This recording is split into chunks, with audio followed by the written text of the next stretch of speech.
Hello my friends and welcome back to my channel. My first video in 2025 is a recap of 2024. My best HDR games of 2024, my best 10 HDR games actually, because I picked out of the million games what I have tested last year, I picked 10 games where I think they have actually the best HDR implementation. And we're starting with the last place with number 10. We're starting with Silent Hill 2. And why this game is just last place is very simple, because we have actually a lot of issues with the HDR implementation in this game. But that doesn't mean that HDR is worse than SDR, because with my corrected settings or with my recommended settings, HDR in this game is still much better than SDR. But the main reason why Silent Hill 2 is the last place in my comparison is very simple. We have a lot of issues with the HDR implementation, like HDR black level arrays. So with no setting in the game, you can actually get a perfect HDR black level floor, and a great HDR black level floor is actually essential or crucial to have a proper HDR implementation. The next thing is that the specular highlights in Silent Hill 2 are not very specular. I mean, this game is a very dark game, so I actually think this is more done on a creator's intent decision, but I still think there would be a better, HDR would look better if they put more specular highlights in actually, or make them a little bit brighter. But again,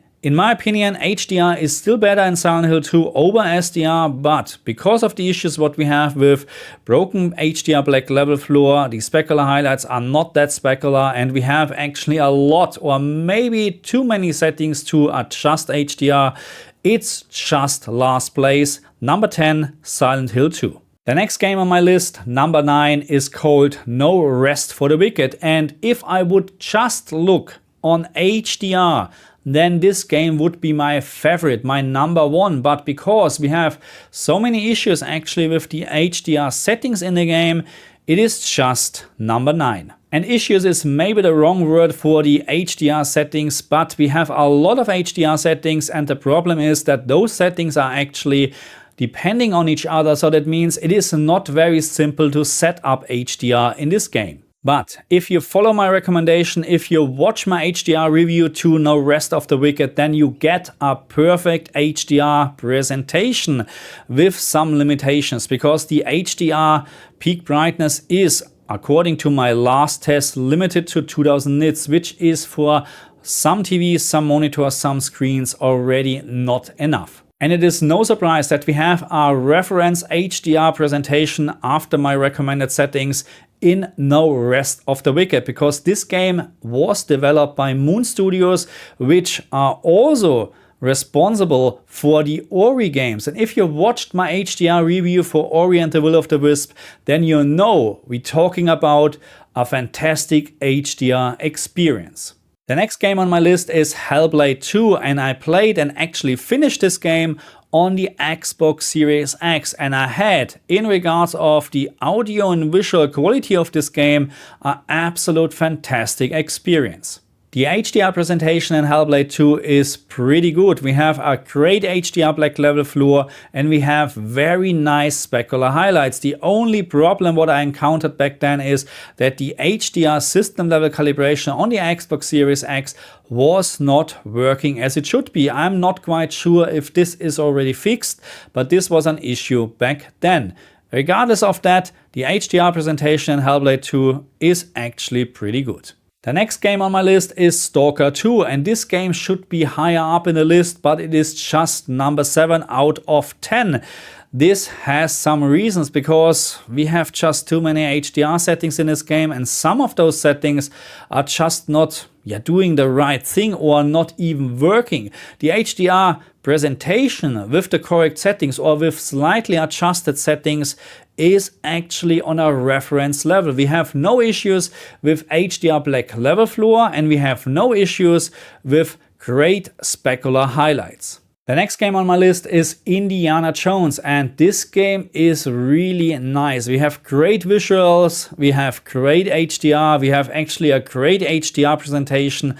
out of the box without changing too much. So I found that the game is maybe slightly too dark depending on your screen, monitor, and of course picture settings, but it is so easy to change this without destroying HDR, because even you change the brightness setting in this game, the HDR black level floor is always spot on or on our reference level. And the only issue what I found back then with HDR in Indiana Jones was in reference to the maximum peak brightness in specular highlights. The problem was that if you set, let's say, the maximum peak brightness to 1000 nits, then the real brightness in the game was not matching or reaching 1000 nits. But if you follow my recommendation video, then you're actually good to go and you can experience an absolute great HDR game. The next game on my list is Dragon Age, and what I found in regards of HDR is that we have a really good out-of-the-box experience. The only thing what you have to change is the maximum peak brightness for specular highlights, but the rest out of the box or factory settings wise is pretty much on spot. But because the out-of-the-box experience in Dragon Age is just pretty much on spot, you can make it even better if you just follow my recommended settings in my HDR review.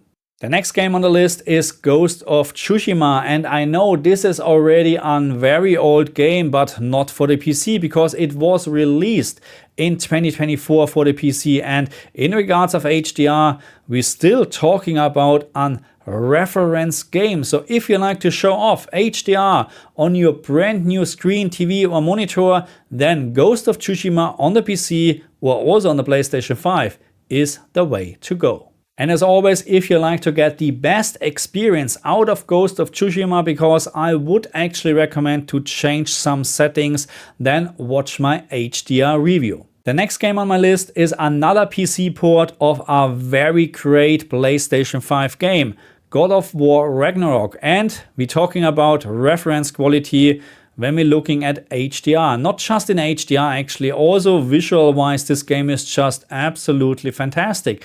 If you like to get the best out of HDR, because I found the game looks slightly too dark, then just follow my recommended settings in my HDR review. And now we're coming to my number 2 out of the 10 best HDR games of 2024, Horizon Zero Dawn Remastered. I tested the game on the PlayStation 5 Pro back then, and we have now with the remaster version the same HDR quality as in Horizon Forbidden West. And this was absolutely necessary because the base game before the remaster version had actually, I wouldn't say a terrible HDR implementation, but we had actually no proper settings in the game, and the game was mastered up to 10,000 nits, which was for all of the TVs, monitors and screens out there just way too much. So the game didn't look right all the time. Now we have the same settings in Horizon Forbidden West, and if you like to get the best experience in this game, then just follow my recommendation, watch my HDR review. And now let's talk about my number 1, my best HDR game of 2024, Call of Duty Black Ops 6. And now you're very surprised because you don't understand why I chose Call of Duty Black Ops 6 over all the other games on my list. But it is actually very simple to explain, and don't get me wrong, all of those games on my list are providing a very great HDR experience with my recommended settings. But that's the point, because Black Ops 6 doesn't require much when we're talking about setting up HDR. And if you play this game on the PlayStation 5 or Xbox Series, then the only thing what you have to consider is the HDR system level calibration. But this setting should be already set up to the correct values. And if you don't know how to set this up, just watch my HDR review of this game. The only difference for the PC version is that we don't have the HDR system level calibration support for Windows 11. We have an HDR maximum peak brightness slider in the game. On the PC version, there is access, or at least there was access back then when I tested the game, to an additional setting called brightness. But what I found is that this brightness setting had no impact on the HDR picture at all.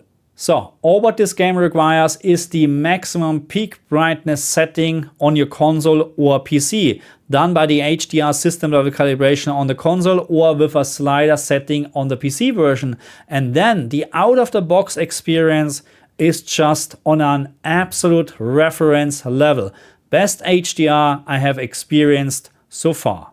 The HDR black level floor in this game is spot on, reference level. The same counts for the specular highlights. The whole average picture brightness I found was really good. I had no issues at all to play this game with HGHG enabled on my LG G2 back then or now on my LG G4. So again, in regards of HDR, the out-of-the-box experience is just the best with Call of Duty Black Ops 6. And that's why this game is my #1 of best HDR games in 2024. Okay, my friends, so that's it for this video. Let me know in the comment section, what is your best HDR game of 2024? Do you agree with my personally recommendation actually? Do you agree with my list at all, or are there any games what I maybe missed, or is there any game what was absolutely outstanding for you? So put this in the comment section, let me know what you think, and also please put in the comment section some recommendations or suggestions actually what you like to see on this channel next, because I have a lot of ideas, but I like to of course, make videos for you, not just for me. So let me know what you like to see next. Do you like to see more PlayStation 5 Pro stuff? Do you like to see more NVIDIA's RTX HDR? Let me just know what you like to see and I try to make it happen. Thank you very much for watching me and I see you guys next time. Bye.